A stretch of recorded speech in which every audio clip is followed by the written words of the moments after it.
I'm Monica Robles. I'm a sales director at SiriusXM Media. We are the artist formerly known as Pandora or SXM Media. We have recently merged all of our brands under one brand, which has been really exciting. I think it kind of plays into what we're doing here today, speaking about how to future-proof marketing and making it really easy for our consumers, our listeners to find us, but also our marketers, our partners, to be able to come to us and find us as a one-stop shop for all media and all audio. I'm very excited to be here with you guys because we have done some work in the past. Our brands have merged, our brands have worked together.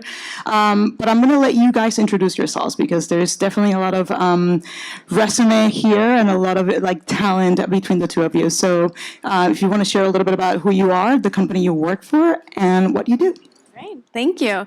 Hi everyone, I'm Sukhmani Mohta. I head marketing for Samsung's display division. And since it's behind the brand, I'm going to give you a little bit view of how we are structured within Samsung. So Samsung has 4 major divisions, and each one really operates like its own business. And so we have our own CMOs for each of those divisions, and we execute on everything we need to do. There is a 5th kind of CMO, if you will, that looks at cross-line of business. So we have our mobile division, and you see the great work that they're doing here. We have our home entertainment, which is our TV audios, and then we have home appliances, like the name goes, there are appliances, digital appliances, and I'm part of the 4th division, which is display. So we do consumer as well as B2B. So 50% of our business comes from consumer products, 50% of our business comes from business products. So in consumer products, we have the small screens, which are really monitors, and then the largest screen that you can think of, it's called the wall, which we sell to the ultra high net worth individuals. So that's kind of our consumer portfolio. And on the business side, we do everything from the small screen, the monitor, all the way everything to what you see at Times Square, SoFi Stadium, Met Stadium, all of that is part of the display team. So that's what I had. Hi, everyone. I'm Linda Bethea. I head marketing at Danone North America. Most people have never heard of Danone. We are a top 15 food and beverage company, but you've definitely heard of our brands. We have leading brands across dairy and yogurt like Oikos, Light and Fit, and Activia, a burgeoning plant-based business with the #1 plant-based brand in Silk, as well as So Delicious. We have an infant nutrition business, a beverage business, Evian Water, Stoke Cold Brew Coffee, and the list goes on and on. So really fun brands to work on. Thank you for that introduction. So when we think about behind the brand, I really kind of spent some time thinking about these two companies who have very different products, but probably similar consumers. And at the core of your companies, there is a very similar mission and in the positive impact that you are trying to make in the world for your consumers. I'm going to read a little bit because I don't want to mess this up, but Samsung Electronics, 70 plus years in the market. You lead the global market in high-tech electronics, manufacturing, and digital media, always at the edge of innovation and technology. And Danone leads the food industry in sustainability, quality, while shaping products the way they're made, how people are consuming them. And at the core of that is also trying to make everyone, your consumers and people in the world, live a healthier life through the intersection of technology and innovation. So with all of that said, which is a mouthful, I know. But when you think about that, looking back behind the brand, and you think about those missions and goals, how does that impact and influence your marketing approach, especially as we're talking about emerging media today? Do you want to start, Linda? Sure. So Danone is one of the largest certified B corporations in the world, which essentially means that we believe in using business as a force for good. And that all started about 50 years ago when our then CEO had this groundbreaking epiphany that our duty doesn't end at the factory gate, that it's equally important that we deliver shareholder value as well as value to society and the people across the world. And so that really led us on our journey to become a certified B Corporation behind our mission, which is to deliver health through food to as many people as possible. And we really believe in that and try to bring that to life through all of our brands. Of course, this is a behind the brand thing. It does come to life differently behind each brand. And so we work really hard as marketers marketers to understand the true purpose behind each brand that can uniquely ladder up to that corporate mission. And so I'll give an example. Light and Fit, which is one of our largest yogurt brands, is all about empowering women. And so that's a way that we bring that mission to life in a unique way behind the yogurt brand, which may be very different than, for example, our Silk plant-based brand, which is all about delivering plant-based nutrition and increasing health outcomes for people across the world. So just a little snapshot of how we think about that mission and bringing that to life through the brands. It's really impressive, especially in a world today where like globalization, markets, and trying to do the right thing by the consumer, but also by the people that you work with. Samsung has a very strong value around the people and the people behind the brand and how you support that. And, curious to hear how that translates into the product, how the product comes on the other side of the brand. Absolutely. Similar to how you mentioned, Samsung has been at the forefront of bringing technology really to help change consumers' lives and make it easier. At the same time, making the world a better place. So from our sustainability efforts, and we do a lot there, so I won't get into that. But really from a perspective of how does that impact our consumers and our products. For us, our consumers and customers on the B2B side as well come first. That's where it all begins. We have end consumers. We have our businesses, like, for example, retailers that want to do the same thing for their consumers. And we also work with organizations like schools. And so bringing in technology there where they look at bringing that technology to foster collaboration within the classroom. So for us, it's all about, similar to how you have different brands, it's for Samsung, it's different products, and how do we bring that to life? So let me give you an example. Gaming is something that is very core to what we do, both on the mobile side, on the TV side, as well as for monitors. 3 years ago, we wanted to enter the gaming market. And it really began gaming market from monitors' perspective, so PC gamers. So for us, it was about how do we create the right product that will meet the needs of the gamers. And then gamers are also diverse, right? So it's not just a gamer that you have a product for that wants to win. There are hardcore gamers, there are hobbyist gamers, there are casual gamers. So how do you really bring a product that's right for them? So when we first went to the gamers, they didn't think Samsung was a cool enough brand to be a gaming brand. We were an electronics brand. We want a gaming brand. And so began the journey of bringing in a panel of gamers, the experts, agencies that worked with gamers, understanding how we take all of that to market with the gamers at the heart of it. Our whole purpose was we want to be a brand that celebrates the gaming community, that contributes to the gaming community. And we've done that through whether it's partnering with colleges and esports programs, bringing in the next generation of gamers, looking at communities, whether it's Discord, looking at our super fans, bringing them into the fold to help build our marketing strategy. All of that enabled us to start from zero to being the number one gaming brand in 18 months. So consumers become the core part of how we go to market. I think it's really important in a room full of marketers and partners to understand your consumer, right? We keep hearing that first. And then how can we help marketers understand how to reach that consumer? Linda, you and I were talking a little bit about how the media landscape continues to change. It's why we're in here, right? We love the change. We love the evolution of it. We're moving away from traditional media in some ways into a digital-first media marketing strategy. How do you work through that? How do you think about keeping your linear strategy while tapping into new media? Where does audio fit in? I have to ask the question at SiriusXM. How do you tackle that? Yeah, it's a great question because the media landscape is evolving rapidly and we've had to evolve our media strategy accordingly. We still believe there is a place for linear within our media strategy. Again, if we're trying to reach as many people as possible, linear can still deliver the reach that is required to meet those objectives. But as we think about recruiting younger consumers, we've almost entirely shifted on those brands to a digital-led strategy. Gen Z, younger consumers are cord cutters. They're not watching linear programs. And so we need to be where those consumers are consuming media in order to reach them with our brand message. And so I'll give an example. We have a big game coming up here next weekend. And all the buzz right now is about who's running a Super Bowl ad. Well, the cost for a 30-second linear spot is $7 million.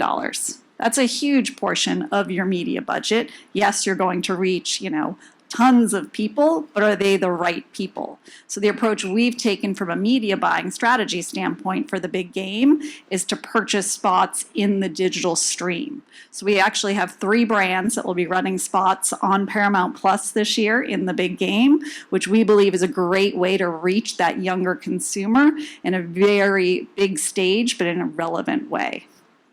I love the agile, right? You have to be agile. You really do have to understand your consumer and who your audience is and who you're trying to tap into. So that's a really kind of great way to hack into the soup. Can we say the name? No, big game. We say the big game. We say the big but we do game. hack the big game. I mean, that is part of the strategy because the cost Correct. of that spot in the digital stream is a quarter of the cost of the actual linear stream. And so we can then take those dollars, expand them to more brands, and then also amplify the campaign. So it's not just about that 30-second spot, but we're surround sounding it with digital and social amplification and audio. We actually have shifted a lot of our budget to audio because we find that that's a very captive audience. I mean, I just think about myself and where I am when I'm consuming audio.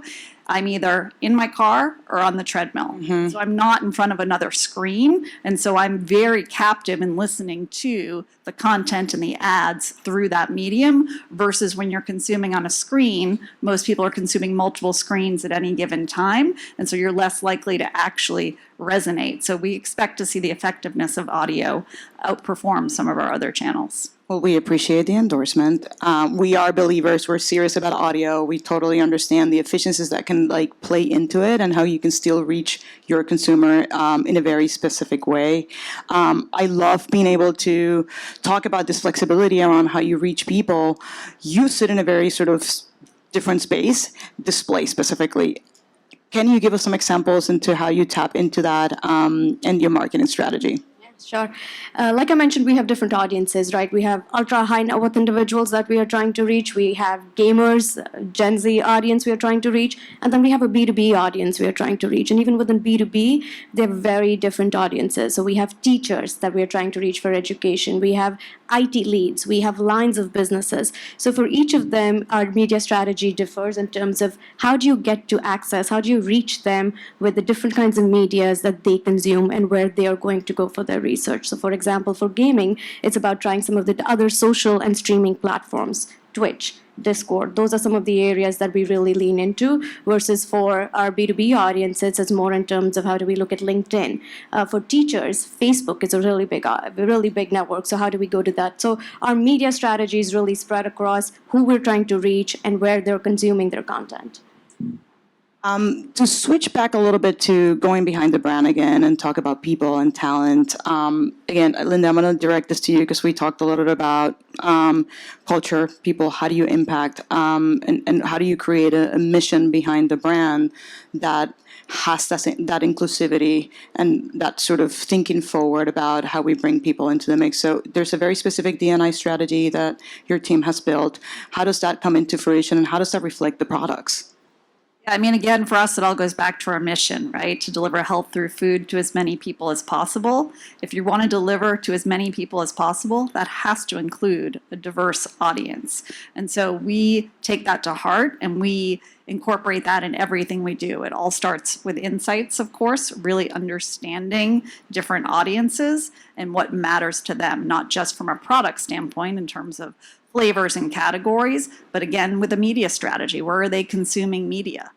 Reaching a diverse audience through media is actually more challenging than you would think. Luckily, we have great partners like Cargo that have partnered with us to really reach those diverse audiences through our Multicultural Amplifier program. We were one of the founding partners with them on that to help us drive that diverse reach at scale, which had been a challenge previously.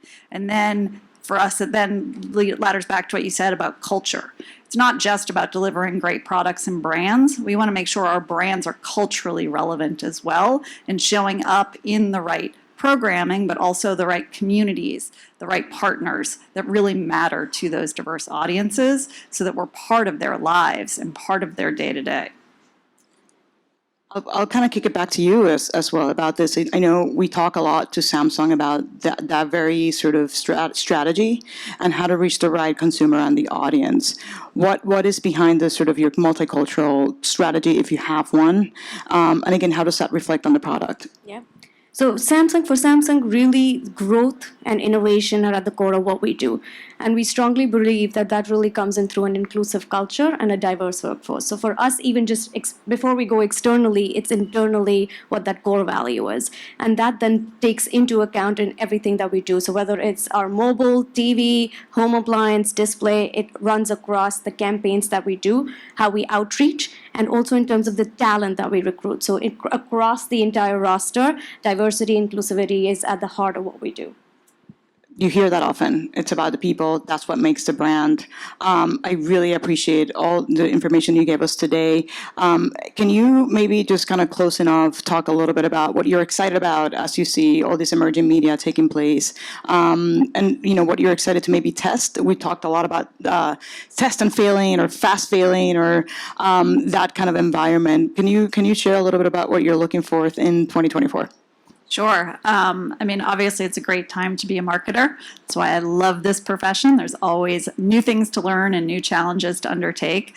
I was talking to somebody during the lunch break. I wasn't here this morning, but apparently there's been tons of talk about AI, which is something that we are definitely testing at Danone. We've been doing it on the media side for a few years now and are now starting to do it on the creative side as well. It's been hugely efficient and effective for us as we think about storyboards and animatic testing. Obviously, with 3 ads going into the Super Bowl, we wanted to make sure we were testing all of those.